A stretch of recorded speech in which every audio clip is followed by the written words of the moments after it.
Chapter 1.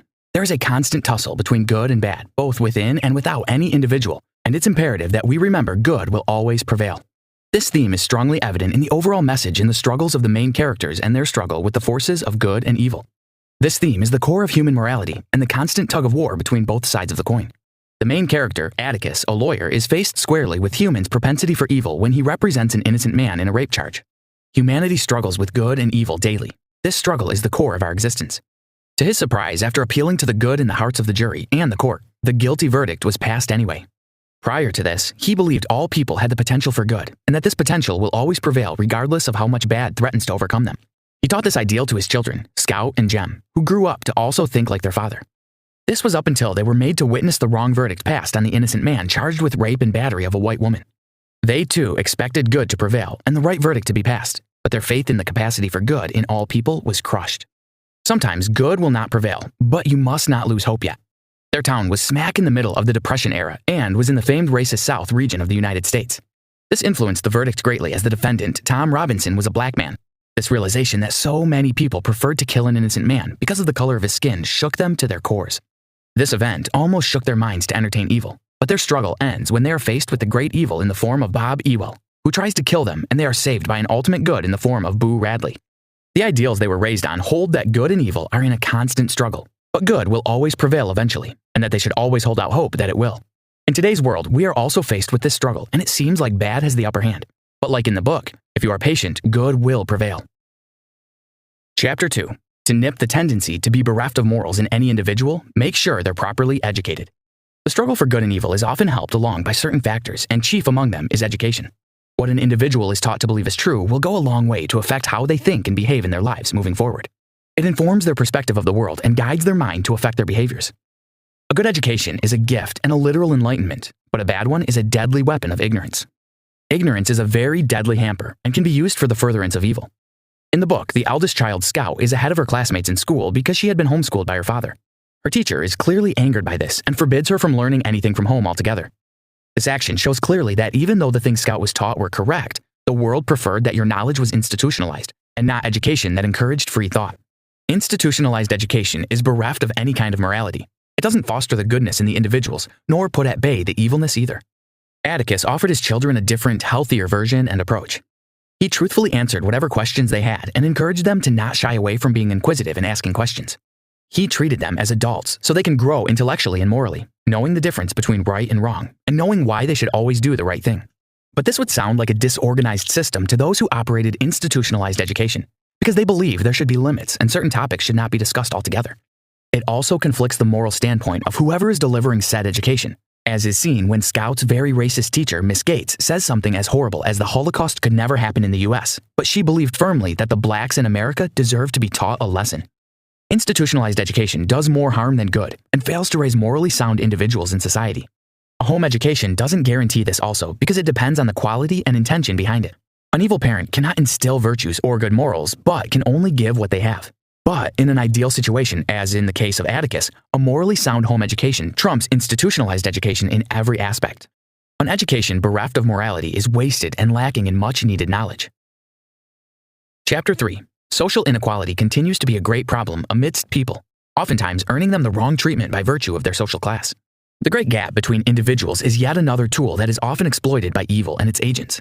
Throughout the book, a social stratum is obvious and adhered to. There are folks who fall higher up in the classification, and those who fall much lower. As is common with humans, we tend to judge people based on their societal standings and not by their value as humans. Today's world categorizes people by virtue of their social class instead of their value to society. This is evident in many occasions in the book, especially Scout being refused from befriending Walter Cunningham, whose family was considered to be too low down the social ladder. This classification disfavors the black community even worse because they are considered lower than the lowest white family in the town, and as such, associating with them will definitely be prohibited. Scout struggles to see why a person should be judged by the family they come from or their place in society, and believes a person should be judged based on one content only, morality. Her father thinks so too and was able to raise his kids in that light. He too didn't believe a person was defined by his surname or history, but by their own present moral value to society. All people should be treated fairly and equally, regardless of their societal standings. Today's world also exists in this subtle yet glaring social structure. This disparity is often the yardstick by which people are ultimately treated, meaning that no one is treated the same by virtue of their families or name. The book helps show that each person should be treated equally regardless of where they're from or the color of their skin. This isn't debatable, and it rings true throughout the scenes. We should adopt this mindset also and do away with the bias society has laid out for us to follow. We are to respect each individual the way we would like to be respected, giving them equal treatment and not doing so based solely on their position, rank, or origin. Chapter 4. Good in our own hearts should be preserved and nurtured at all cost. The book's title is also a theme that resounds throughout the book. The characters first encounter the Mockingbird theme when Atticus buys air guns for Scout and Jem and gives them strict rules on just what they were allowed to shoot with it, with the Mockingbird being out of bounds for them. When he is asked why, Atticus says the Mockingbird doesn't cause any harm. They aren't pests in any way. He proceeds to say it is a sin to kill them because they do not truly constitute any harm in any way whatsoever. Although he says this, he really is speaking about the truest form of good in all mankind. He uses the Mockingbird to signify a good person, or at the least, the manifestation of good. Adding that to kill a good person, someone who had done nothing wrong or harmful to you or anyone, is in fact a great sin. It is a great sin to stifle the good that resides in your heart. An example of a Mockingbird in the book is Tom Robinson, the innocent black man accused of raping and beating a white woman, Mayella Ewell. He is innocent of these charges, but is convicted anyway and killed. This, in effect, means the townspeople committed the great sin of killing a mockingbird. Every day, society kills the content of good in us, systematically pushing us toward evil. Seek to always preserve good in all its forms, never letting it become forgotten or erased. If good existed in the form of a person, then you must protect them from any such unlawful judgment or unfair persecution. Good and good people, like the mockingbird, should be held in high regard, protected at all costs. The same goes for the good in our hearts also. It should not be left unprotected and easily influenced by the surrounding evil we are facing every day. Chapter 5. We must endeavor to see life from the other person's perspective in order to gain new understanding.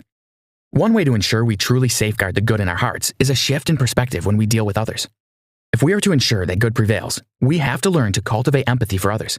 This means taking a walk in the other person's shoes to see life just how they see it too. This way, you're able to appreciate your own lot in life and be grateful for it.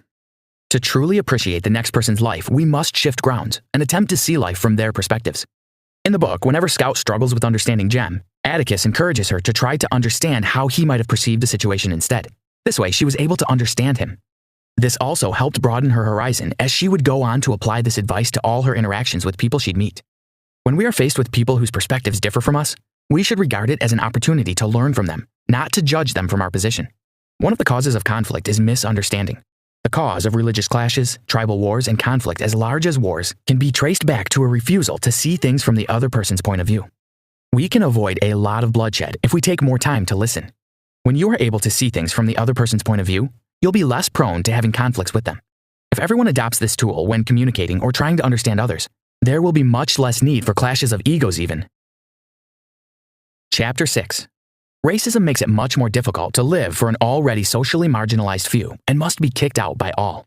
One hurdle in the desire to treat all people equally aside from social strata is a deeply destructive feeling of hatred for people because of their racial origins. This hatred is known as racism, and it is the belief that one race is superior or inferior to the other. It has done so much harm to the races that are regarded as inferior. Racism believes that one race is better than the other, which is awfully untrue.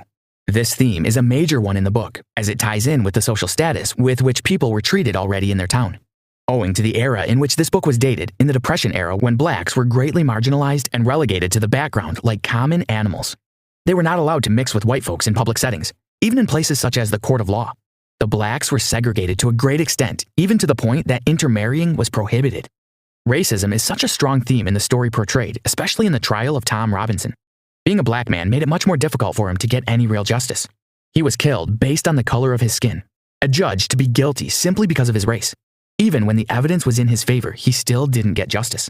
Racism is a tool for effective segregation and persecution of the minority. But not everyone in the story was of this mindset.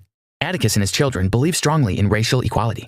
But they only constituted for a minuscule number in the population and are unable to affect any change in the townspeople's mindset of racism.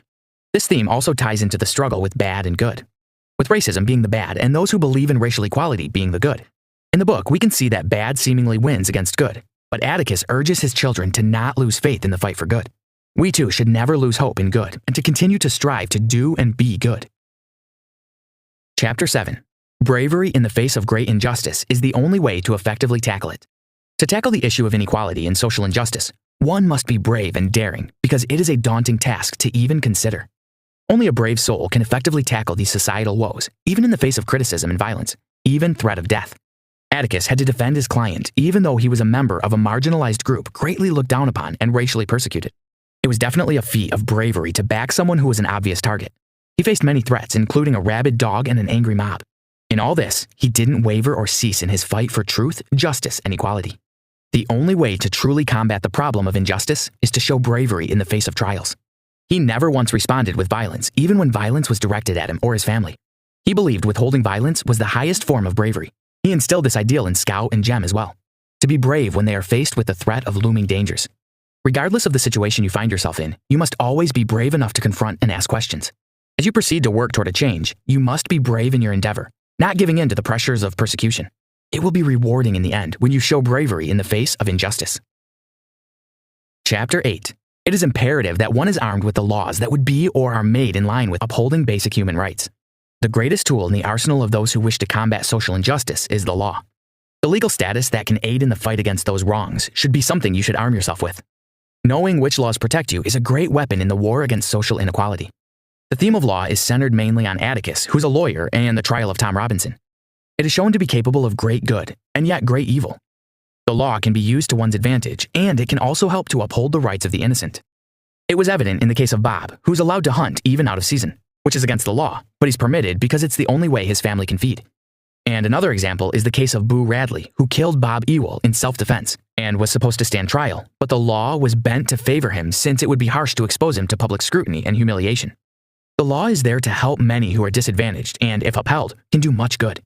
It can be used to combat the ills plaguing society, such as racism. Atticus, even though he believed in upholding the law, believed that certain occasions exist that require bending the law as well, thus cementing the propensity for either good and evil in the power the law possesses. Did you know? The struggles of the characters represent the ones we face daily, and we can mirror their growth and come out of our struggles just like them. Good doesn't always prevail, but it shouldn't deter you from doing good regardless. Conclusion. Humanity is faced with so many ills that we usually are unable to live freely, be it racism, miseducation, social inequality. These things hold us back and do so well because despite the harm they cause, we hold on to them instead of allowing them to fade out of our society. Although some people see the ills these things bring, it will take a unanimous decision involving everyone to completely eradicate them, and this is why it is so difficult to escape from their clutches. We are called upon by the message in this summary to be the voice of reason and always show a readiness to preserve good in all its form and be an agent for good in all that we do. Not everyone will want good to prevail, and in fact, it is more likely that the majority will be against the prevalence of good you are chasing, but you cannot give up just for that. There will always be unfairness, and it is our duty to be the ones to stand up for those who are direct victims of this unfairness. Fight to make the world a better place, because if it is, everyone will benefit from it, despite the fact that some of them fight it now. Always stand up for those who are part of the marginalized few, and help them find a voice in the struggle for equality. Try this. Make it a habit to help those who are needy, not for recognition or thanks, but out of the goodness of your heart.